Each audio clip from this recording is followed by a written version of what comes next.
This book, The Donor, is really similar to my other ones in terms of the tone and everything of it, but also in terms of how I came up with the idea, because there's always some personal experience that comes into my books. And in this case, it was about my sister-in-law, Sarah, who had kidney disease, Alport syndrome it was called, and she was diagnosed with that when she was quite young, I think around 20 years old.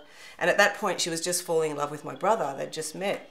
So it's quite a big thing that, you know, to get so sick so young. And I thought, wouldn't it be awful if you had a character who's got 2 children with kidney disease. He's a single father, Will Marion is the guy's name in the book. His daughters, when they're 16, are diagnosed with kidney disease, and he has to find them both a kidney. His wife buggered off when the kids were in nappies. She's got a heroin problem. As far as he knows, she could be dead. He doesn't really know, but she's definitely not going to be very helpful or healthy. So it's up to him to find them a kidney each. The waiting list is huge. They're getting sicker and sicker. One of them or both of them might die if he doesn't get the job done quickly. So, oh, excuse me, that's just the phone. I've got 2 children. I've got a boy and a girl, and I just thought how horrendous it would be to have to decide. In fact, that's my son yelling just now. To have to decide between them. Can you imagine being in that situation? So this character, hang on, this character has got 2 children, they're twins, and he has to decide. And I just thought, I would choose my daughter. Just a sec. What is it? In my book, I go through these this is a journey of him trying to make this decision, and he looks into buying one.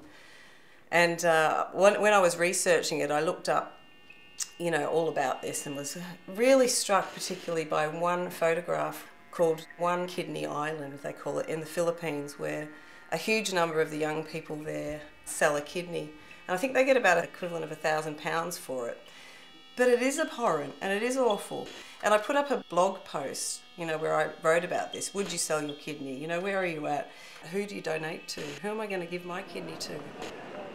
Time is critical and Will has to make a decision. Hard decision. What would I do? I would give up one of mine and buy one. Oh, that's a hard decision for anybody to make.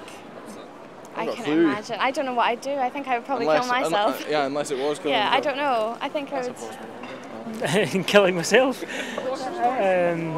That's a possibility, yeah.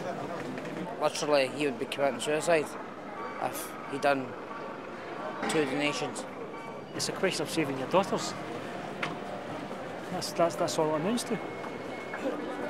It'd be so hard to choose, really. No, they'd pick me. Sarah, probably. Because then she's the smart one, she'll get a job and get me out. I don't think you could pick it, you know. No. Unless one was a horror and one was nice. I don't find it that strange that laughter happens in amongst the darkness. And that's absolutely what I try to do with my writing. But I remember saying to a journalist who I met, he was from Switzerland and he'd reviewed my book, and I said, you know, and because I've been banned for, you know, a book group here didn't want me to come along after they read the book because they'd invited me, then they read it, then they said, no, don't come because, you know, you're obviously fucked in the head. So I didn't go. So I said to this guy, you know, I don't seem to have been received so well in the UK as I am in Germany. They, you know, they think I'm very rude. And he said, no, we also think you're very rude.